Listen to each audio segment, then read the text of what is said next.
And we are back with another episode of Rasta's Realities. I'm your host, Rasta Akil Bomani. Like, share, subscribe, comment down below as you, the watcher and the listener, are a part of the show. Thanks for tuning in. Let's go. In 2012, I was an attendee of the CARE program. It is a program that literally knocks you down, all to rebuild you back up with the added bonus of financial literacy, job readiness, resume writing, and a family away from your family. The staff at the program were tough yet compassionate, helpful yet did not do the work for you. I would recommend it to all those who's in between jobs as I was and or had a substance abuse problem and was on the amends to themselves. Shout out to Jesse Teverball, a brother whose taste and clothing ignited the hidden fashionista within me. Salute to you, sir. No bill collector cares about the work of the CARE program, with the exception of the real estate, the electric, and the gas company. Speaking of the latter, during my sabbatical from employment, I was made aware of an organization by the name of Hope that resided on 62nd and Halsted that was a LIHEAP participant for electric and gas bill assistance.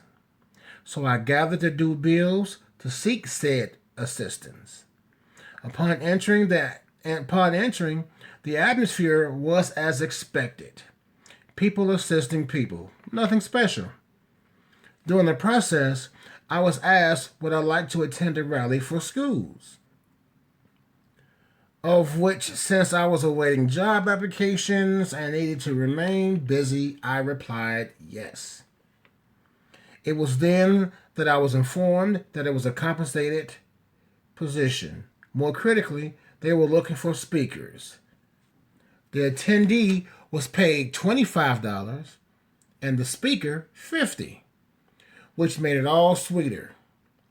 To be asked to do something I would have done for free, seeing as to my children were in public indoctrinated schools. Who frowns at bonuses, right? So I was set. The utilities would be paid. I would articulate my intelligence on the matter of schools with some pocket change in tow. Winning, right? Wrong. The day of the rally was at hand. I proceeded to the Hope organization where I was met with a yellow school bus and a collection of people. As we boarded, it became clear that some folk on this bus were inebriated on various substances, which should have been my first clue that something wasn't too kosher. But whatever, I had a mission to complete. On the ride north, we were given picket signs and for myself a sliver of paper with a pre-written message and told not to say anything but what was on the issued items. Okay. This is where the inkling really started to peak. Now I'm on high alert for further misgivings. No matter the amount of continued red flags that presented themselves, I was going to complete the task. So we get to Malcolm X College, and we are shown to our section of seating, which was small compared to the other attendees of parents, school staff, and supporters. The stage housed tables, mics, and chairs. There was also a microphone at the bottom of the staircase. So the proceedings began, and they commenced to sparring. I start to hear statements, emotional outcries, chants, the whole nine. I'm still feeling uneasy from the ride in about being told what to say regarding an issue that directly affects me and my family.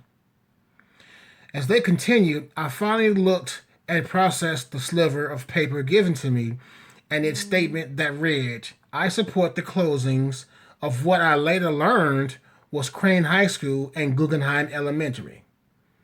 I believe it was hearing someone in the board of education state that the selected schools were too far gone.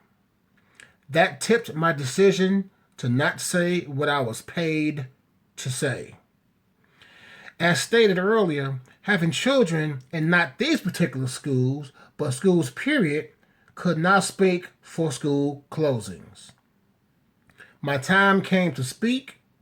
I proceeded to make my way to the mic. I grabbed it, turned to the crowd that largely outnumbered us, and spoke what was in my heart at the time. It went something like this. I support Crane, etc., and cannot speak for closing of any schools as my boys are in them as well. Not knowing the response that I would get, I was shocked as the place erupted in cheers of commendation. Though it felt good to hear, see, and feel, I did not do it for those reasons. As I sat down, shook a little bit at the fact of what just transpired, I calmed myself and watched things. It was now time to go. As we floated down the halls back to our transportation, a woman of the Mayo sorts, Rosalind Rossi, came running down the halls towards me, papers flying, and in a labored breath, she inquired if I wanted to do a Sun Times interview.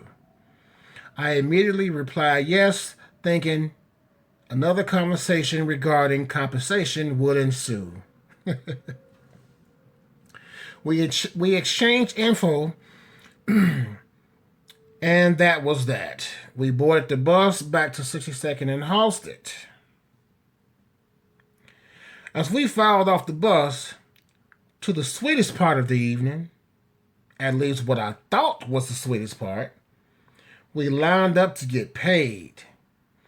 When it came my turn, I was informed that I had to wait for Roosevelt Watkins of Bethlehem Star Missionary Baptist Church, AME Methodist, blah, blah, blah, blah, to speak with me.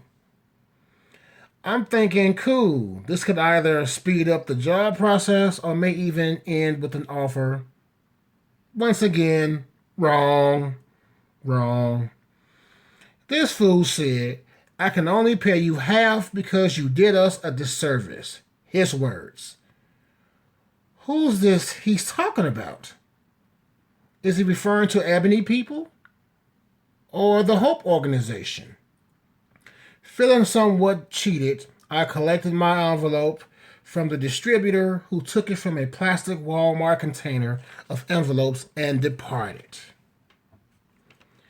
The time now came to do the article, and Rosalind Rossi of the Chicago Sun-Times called up, and the interview proceeded.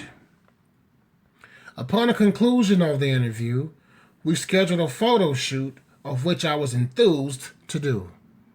I found my best tie, pressed the hell out of the shirt and slacks, and as I did my best Denzel face in the mirror, grabbed my leather coat and put everything together on my body and left the apartment.